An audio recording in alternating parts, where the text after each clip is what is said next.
Hi kids. Okay, so today we're going to talk about Hammer horror, um, and the first horror film that's in color. So it's 1957.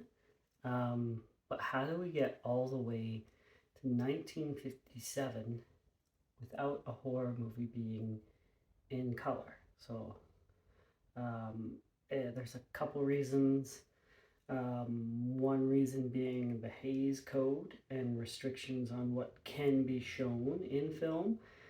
The other one is just budgetary reasons, the money studios are willing to put into horror. Um, so, like with sound, talkies, right? Uh, 1927, The Jazz Singer. You ain't heard nothing yet. Sound is 1927, but the first horror movie in sound is not till Dracula in 1931. It's kind of the same thing. Um, you can't show blood, you can't show murder, you can't show bad guys getting away with doing bad things or anything immoral, right? So these are things that all of these movies have had to work around, find creative ways. It's what the Val Lewton movies were trying to do, work around what they could and could not do. Um, and then, right, budgetary reasons. So if it's in black and white, which is cheaper to film, you also don't have to have as extravagant costuming and set design and things like that. And it just leans in more to the film noir, the German expressionism influence in horror, right? So that's why that pervaded for so long. Now let's get to Hammer. So, quick background on Hammer. Hammer is a British film studios founded in 1934, I think by a comedian. They made about 4 films in the first 3 years. Not very successful. Um, and they go bankrupt. Uh, so new investors come in, they start all over again. This time they try a new approach. Um, Previously, they were renting out studio space because they couldn't afford their own studio, but that's expensive as well. So now they decide that they'll just rent out mansions in the countryside, film in those. But that's limiting also, right? Because now your stories have to take place inside, um, or outside of a house, but you can't have anything more complicated than that. Um, they moved offices a bunch of times.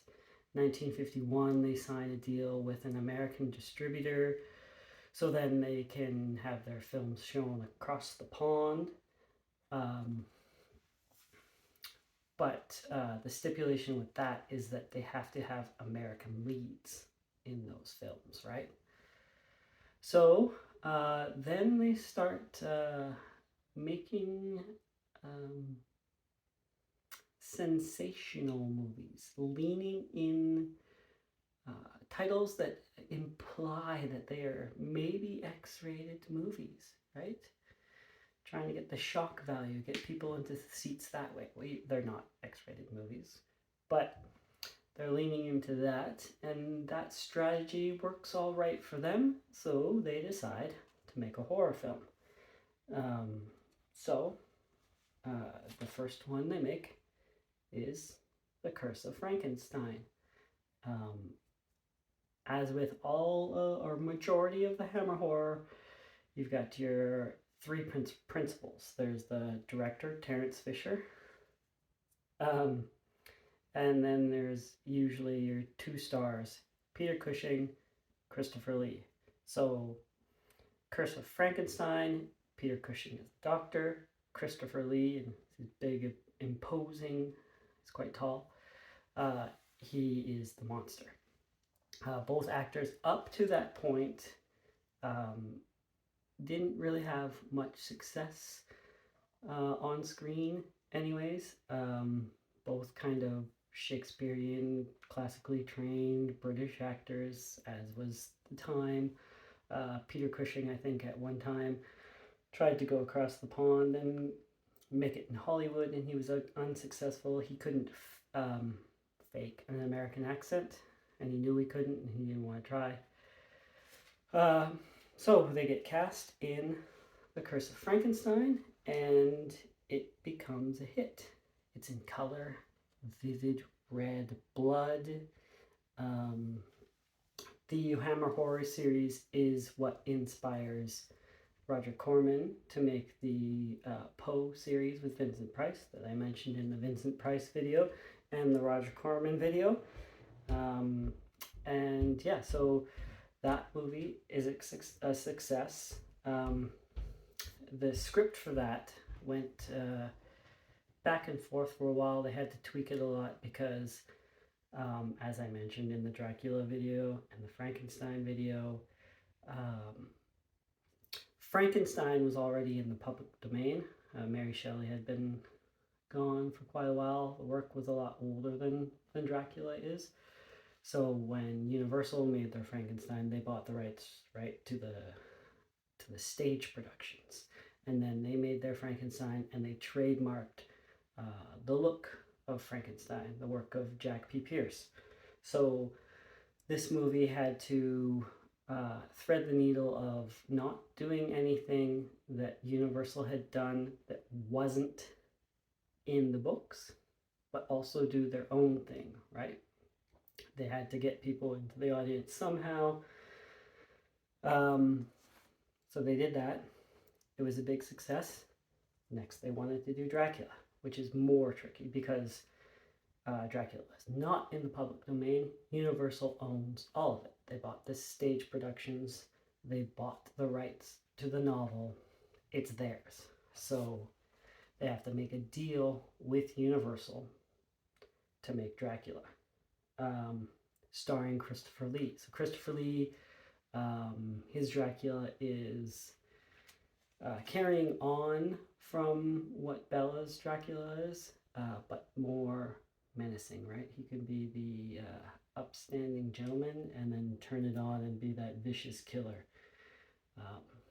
So again, it was another huge success. These movies spawned a whole bunch of sequels. There's 8 Dracula sequels, 5 Frankenstein sequels. Then they just go through, it was a success working with Universal, so they partner with them, and they also make the Mummy films, The Invisible Man, Phantom of the Opera. Most of those all have sequels. They do Dr. Jekyll and Mr. Hyde, and a sequel to that, which is like a gender swapping almost, right? Dr. Jekyll and Mrs. Hyde, he turns into a woman. It's kind of like a little Mrs. Doubtfire thing going on there too. It's pretty fun. Christopher Lee is in most of the Dracula movies, I think, except for the second sequel and the second to last one, or maybe the last one. Just like with Universal, it's diminishing returns as you keep going through it. He found that the scripts were lacking. He would improvise his own lines as Dracula. He was a fan of the novel, so he'd be sure to put lines from the novel into all of the movies. And then, of course, after that, Peter Cushing and Christopher Lee's careers take off a little bit more, right? Peter Cushing is Grand Moff Tarkin in Star Wars. Christopher Lee is also in Star Wars. It's Count Dooku. Christopher Lee, of the two, probably had a little bit more success, right? Both of them were approached for the part of Dr. Loomis in Halloween. Turned it down. But yeah, Christopher Lee's, he's a Bond villain. He's in the Lord of the Rings movies, and a whole slew of Tim Burton movies. what else? If you're interested in learning more about Hammer horror, Mark Gatiss, one of the minds behind the Sherlock BBC series, he has a documentary miniseries on the history of horror. I think the second episode of it is just all about Hammer horror. He also did the Dracula miniseries that was on Netflix, so he's a big fan of that. That's about it for Hammer. I think the series was from 57 to 73. Hammer's still around, but just like with Universal has their golden age, that's the golden age of Hammer horror. Then copycats come on, and what's so fresh and vivid isn't so much anymore. Yeah, I think that's about it for this video. The next video I'm going to do will be on another movie that is in black and white. It does have a little bit of blood in it. 1960. It is the first film, not just horror film, to show a flushing toilet. Okay, like, subscribe. Thanks, guys.